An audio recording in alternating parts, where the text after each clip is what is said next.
Assalamualaikum warahmatullahi wabarakatuh. Pada pertemuan ini kita akan sedikit mengulas tentang seorang tokoh hermeneutik. Beliau ialah Fazlur Rahman. Sedikit mengulas tentang biodata beliau. Beliau merupakan seorang pemikir modern kontemporer, di mana beliau dulu dilahirkan di daerah Hanzara, di mana sekarang bagian dari Pakistan, pada tanggal 21 September tahun 1919.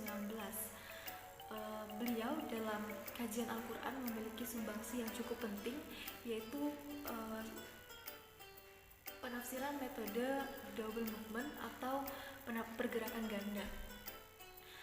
Di antara alasan beliau dengan metode ini ialah beliau tidak ingin kita itu cenderung dalam menafsirkan Al-Quran secara parsial dan menafsirkan Al-Quran dengan gagasan-gagasan non-Qur'ani.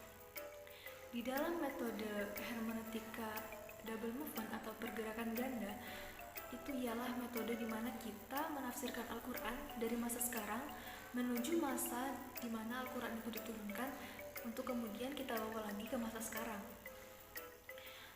Perlu kita catat bahwa dalam menafsirkan Al-Quran dengan metode double movement atau pergerakan ganda, Fazlur Rahman itu cenderung menafsirkan dengan metode ini pada ayat-ayat tentang hukum, bukan tentang ayat-ayat metafisika. Contohnya seperti konsep malaikat, konsep Tuhan, atau pula konsep setan. Di dalam menafsirkan ayat-ayat yang non-hukum atau ayat-ayat metafisika tadi, seperti tadi itu, beliau itu menggunakan metode metode tematik dengan prinsip sintesis logis, analisis sintesis logis, di mana akan melakukan pendekatan interteks di situ.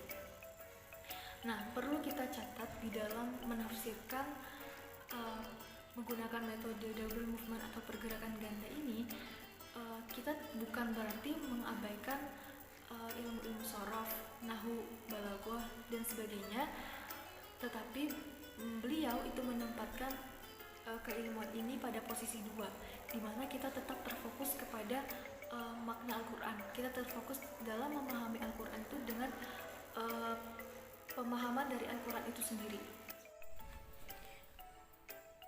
Kemudian aplikasi hermeneutika Al-Quran kasus poligami. Langkah pertama, melihat makna ayat-ayat yang berhubungan dengan poligami dan pelacakan sosiohistoris dengan melihat konteks ayat-ayat yang berhubungan dengan poligami secara keseluruhan. Ayat Al-Quran yang sering kali dikutip oleh sebagian kelompok yang setuju dengan sekaligus dijadikan dalil untuk mengabsahkan praktik poligami adalah Quran Surah An-Nisa ayat 3. Persoalan poligami sebenarnya muncul berkaitan dengan gadis-gadis yatim dan harta benda mereka. Kita bisa melihat pesan ini pada ayat kedua Surah An-Nisa. Menurut Rahman, dalam Al-Quran terdapat sejumlah ayat-ayat yang mengutuk para wali anak-anak yatim karena menyelewengkan harta kekayaan mereka. Setelah memberikan peringatan tersebut, baru kemudian Al-Quran menyatakan agar tidak terjadi penyelewengan terhadap harta benda anak-anak wanita yatim. Para wali tersebut boleh mengawini mereka sampai 4 orang, namun dengan syarat yakni mereka dapat berlaku adil. Menurut Rahman pula, prinsip dan syarat keadilan terhadap anak-anak wanita yatim ini juga ditegaskan dalam surah An-Nisa ayat 129. Kemudian langkah kedua, menelusuri konteks mikro dengan melihat asbabun nuzul ayat keempat surah An-Nisa tersebut.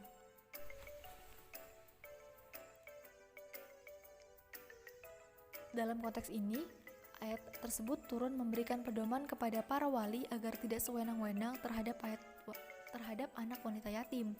Selain itu juga perlu untuk menelaah konteks makro yang meliputi kawasan Hijaz, yakni seluruh kawasan semenanjung Arabia yang berhubungan dengan kebebasan atau tradisi poligami. Sedangkan poligami yang dipraktikkan masa Arab Jahiliyah pada masa itu tidak mengenal syarat apapun, tidak ada pembebasan jumlah istri, dan juga tidak perlu ada syarat keadilan suami. Nah, sampai di sini kita bisa melihat beberapa faktor yang menyebabkan Al-Quran memberikan respon legal spesifik dengan membolehkan kaum pria menikahi wanita hingga 4 orang, yakni banyaknya janda, anak-anak wanita, dan poligami tanpa batas dan tanpa syarat yang sudah menjadi tradisi dan budaya masyarakat Arab kala itu.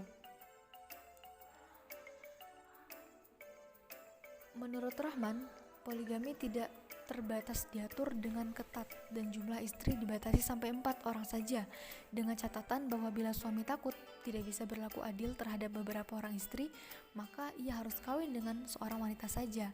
Nah, langkah terakhir ini ialah menelaah dan memahami kondisi masyarakat kontemporer dengan wacana poligami.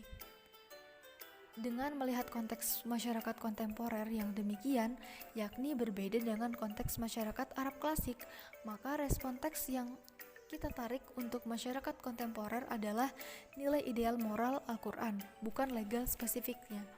Ketentuan hukum yang ideal dan terbaik bagi masyarakat kontemporer dalam hubungannya dengan pernikahan adalah monogami, bukan poligami.